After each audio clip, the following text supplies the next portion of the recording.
sit down, sit down, sit down, okay? Nakakatakot naman yan. Okay. Okay, hello there, students. Yes! First of all, guys, congratulations sa inyong lahat kasi graduate na kayo! Yay! Oh, si Ellen yun. Buti pa kasi kayo.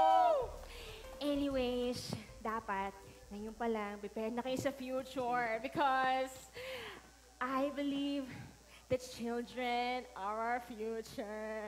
Teach them a lot of lead the way. Woo! Ano na to? Kaya naman, guys, nag-invite ako ng mga speakers para mag-speak sa career day ninyo.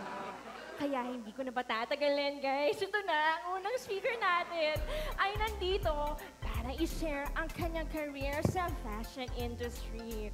Kaya, umilag na tayo ng tatlo. Uno, dos, tres, Michael Cuatro!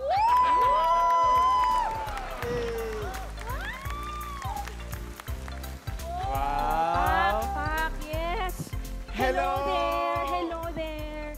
Michael Cuatro, welcome! Hello, Welcome! from May, June, July. Thank you very much for inviting me. Hello there, students. Hello! Yes, nandito ako para sa mag-talk about career in fashion. Dapat marunong kayo sa mga fashions like mga terms like trend and couture. Kaya makinig kayong lahat dahil kapag hindi, kukuturing ko kayo sa singing. Wala naman, sakit naman nun. Anyways, ang susunod naman nating speaker ay ang Queen of all media. Dahil kahit sa media, meron siyang intriga. Yes! Woo! To the highest level. And to speak about careers sa entertainment, please welcome, guys, Kissy Aquino! Welcome, Kissy! Welcome! I like your outfit. It's yellow. Anyway, hi, students. Hi!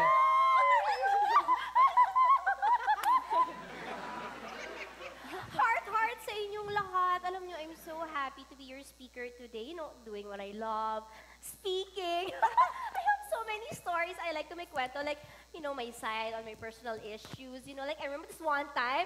Ay, naku, Wait, guys, sorry, Miss Kissy. Ano kasi, we are here, you know, to talk about work. Yeah, correct. Kaya nga, I was about to talk about that, but you keep interrupting me. I mean, you know naman me. I don't want to be interrupted. You don't want to be interrupted. Ay, sorry kasi hindi ko alam na ang sensitive ninyo ngayon. Don't worry. It's hormonal thing. Wait lang nga.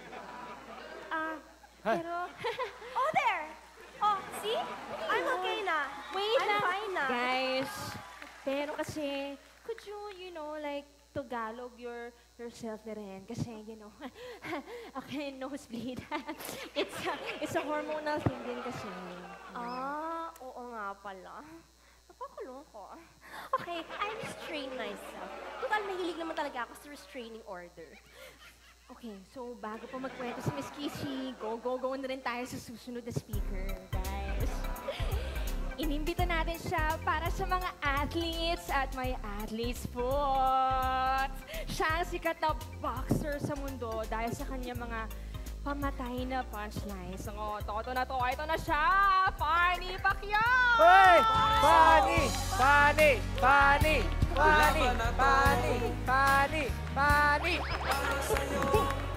Oh! Hello! Sir Manny, naku, Hello. idol ko po kayo. Hello, Philippines! Maraming salamat sa pag-imbita sa akin dito. Pero dahil Inglesero yung mga nauna sa akin, mag-English na rin ako. Ay, naku, Sir Fanny, naku, wag na po. Okay na, okay No. na. It's okay. It's okay. I'm so happy to talk to you this way. Okay? Because all of them are internationals and I have a joke. I have a joke na pamatay na punchline. Do you know? Do you know that ano ang pangalan ni Rihanna kapag kumanta siya ng K-pop? Ano? Eh di, Koreana! Tani! Tani! Tani! Tani! Guys, uwi na yun, guys. July, akala ko ba, ako lang ang guest niyo dito. Oo nga, me too. Tsaka wala nagsabi na pabonggahan pala yung intro dito, ha? Baka may entrance music pa si Manpak now. Pasensya na, ganun talaga kasi yung mga boksingero. Kapag pumasok, lalo na kapag main event, may pa-entrance bago ang laban. Guys, wait, guys. Hindi naman po itong pakay natin ngayon. Hello, nandito tayo para ma-inform ang mga students Okay, tungkol sa mga pagpili ng tamang career at hindi para magyabangan. okay. Funny, okay ka lang? Galing nga, nice segue mo yun Fanny. You're so funny over there, you know? Nako, for sure, maraming magkakagusto sa career ko. How can you be so sure, darling? Kayang tapatan ng career ko, ang career mo. Gusto nyo magparamihan na lang tayo ng karir. Kung gusto, uy, diyan ka pala. Gusto mo paramihan tayong karir natin? Game! Okay, students, maaari na kayong magtanong sa ating mga panauhin. Go, go, go! Ay! Ako po, ma'am. Ako po.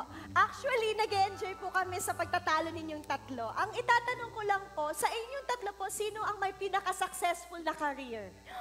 Of course, ako, darling. Isa akong international fashion designer at mga Hollywood stars ang client ko. Kaya laging nakikita sa red carpet ang mga gawa ko. Taas?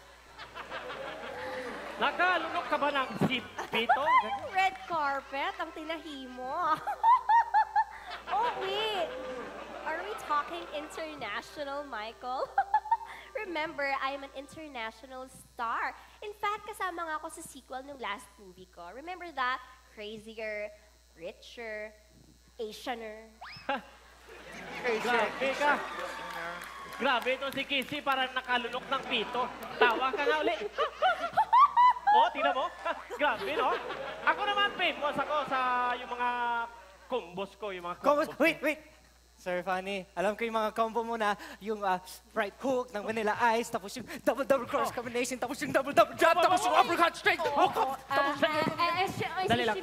Fan na fan mo ako. Sandali. Mali kasi yun eh. Hindi yung sikat na combo ang sinasabi ko. Yung nakilala ko dahil sa combo ko, yung kasama ko sa banda ko. Yung pag kumakanta ako ng Sometimes when we touch. Natats naman ako doon. Natats ako doon, Sir Fanny. Grabe, sobra. Talaga. Ganon. Sino pa may tanong sa inyo, guys? Me! Okay, you. Ako po, tanong ko lang po kung paano nyo nababalanse yung career nyo and yung love life. Love life? Ay, Love life? sorry. No, I'm so sorry. Pass ako dyan kasi yung love ko, walang life. Alam nyo, kawawa naman itong si Kissy. Buti pa ako, maswerte ako sa asawa kong si Jinx ba?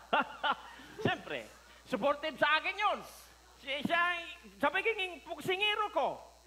Lalo na, pag galing ako ng, pag uwi ko sa bahay, galing ako ng happy-happy. Ay, hindi, ibig sabihin ng ensayo. Ganyan. Siyempre, iba naman yung asawa ko. Pag uwi ko, ako naman yung sinusuntok niya. Ako yung umiilag, ganun. Aray ko! Tama na! Tama na! Funny, mamaya na yan. Tama na! May ganun. Michael Cuatro. Yes. Ako naman, hindi ko na kailangan problemahin yung pagbabalanse ng career and love life. Dahil, hindi naman talaga natatahi ang love life sa aking tadhana. I don't know why. I'm rich naman. Afford ko naman mag-full payment ng mga motor. In fact, kaya ko kayong bilhan ng mga motor. Who's in? Uy! Ako po yan. CBR 1000 po. Wait, guys, alam nyo, nakakaloka kayo. Sit down. Sit down, okay. Students, 1 down, 5 up. Sir Michael, pwedeng padamay na rin? Padamay na rin po ako ng motor.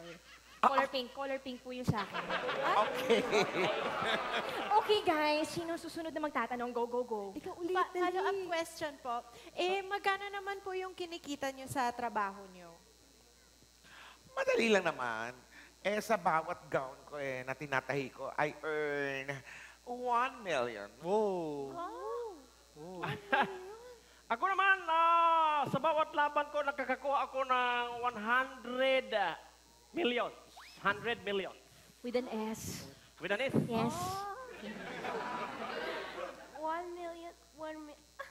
Ang cheap, ha? Sorry Patulang ko na to. Well, hindi naman sa pagmamayabang. Pero malaki kasi yung kinikita ko.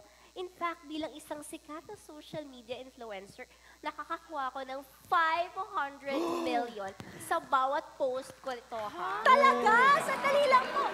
500 million pesos? Pesos ba? No. International, diba? So, $500 million. Dollars. No. I don't need to earn that kasi marami na ako noon. Ang ibig kong sabihin, kumakita ako ng 500 million likes. Pero pa yung mga heart, mga 200 million naman yon. Pero pa akong bashers, 600 million naman yon. Ay, yaman ko, di ba? Yay! Dami yan likes, bashers, saka yung mga dislikes, mga ganyan, heart. Sandali lang, nakakain ba yan? Bakit? Ano bang pake mo? Anong pake mo? Guys, wait. Tama na yan. Kasi alam nyo, career day to. Tinatanong Hindi ko lang naman. tarambulan, okay? Enough. Students, sana ay may napulot kayo sa talk na ito kasi naisip nyo ba kung anong career ang gusto ninyo after graduation? Yes, ma'am. Yes, ma'am. Opo. O talaga, ano yun? Teacher. Yung teachers po, Like like you. you. Like you. Oh my God, like me? Yeah. Teka, bakit naman kasi ako napaano dyan? napasama? Tsaka bakit yung gusto maging teacher katulad ko? Kasi po, Lodi po namin kayo, Teacher Rufa May June, July. Woo! Yes! At saka, Right over there! At saka sandali lang po, kasi po, hindi namin maabot yung career namin kung hindi po dahil sa inyo. Oh, grabe, nakaka-touch naman kayo. Basta, tandaan ninyo guys, kahit anumang trabaho na pasukin ninyo, ang importante, mahalin nyo ng todo. Yes! Yay! Thank you, teacher.